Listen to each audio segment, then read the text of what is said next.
While more speculation has been raised on the reasons for NATO's intervention in Libya. And as RT's Laura Emmett reports, the organisation may have been trying to prevent Gaddafi from burying the American buck.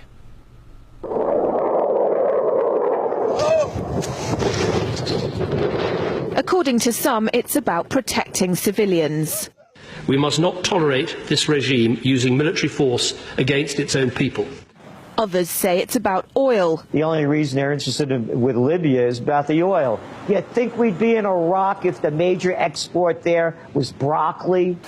But some are convinced intervention in Libya is all about currency, specifically Gaddafi's plan to introduce the gold dinar, a single African currency made from gold, a true sharing of the wealth. It's one of these things that you have to plan almost in secret, because as soon as you say you're going to change over from the dollar to something else, you're going to be targeted. There were two conferences on this.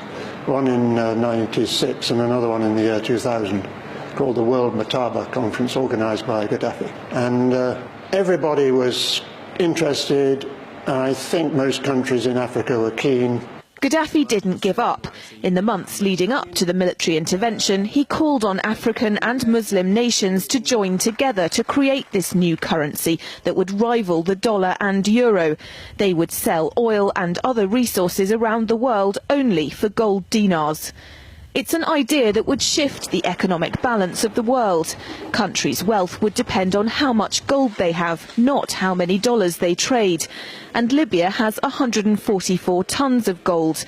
The UK has double that, but 10 times the population. If Gaddafi had an intent to try to reprice his oil or whatever else the country was selling in the global markets and accept something else as a currency, or maybe launch a gold dinar currency, any move such as that would certainly not be welcomed by the power elite today who are responsible for controlling the world's central banks. So yes, that would certainly be something that would cause his immediate dismissal and the need for other reasons to be brought forth for removing him from power.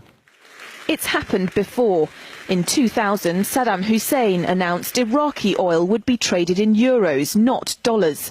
Sanctions and an invasion followed. Some say because the Americans were desperate to prevent OPEC from transferring oil trading in all its member countries to the euro. The UK's gold is kept here in a secure vault somewhere in the depths of the Bank of England.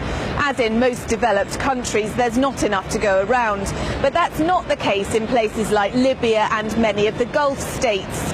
A gold dinar would have given oil-rich African and Middle Eastern countries the power to turn around to their energy-hungry customers and say, sorry, the price has gone up and we want gold. Some say the US and its NATO allies literally couldn't afford to let that happen. Laura Emmett, RT, London.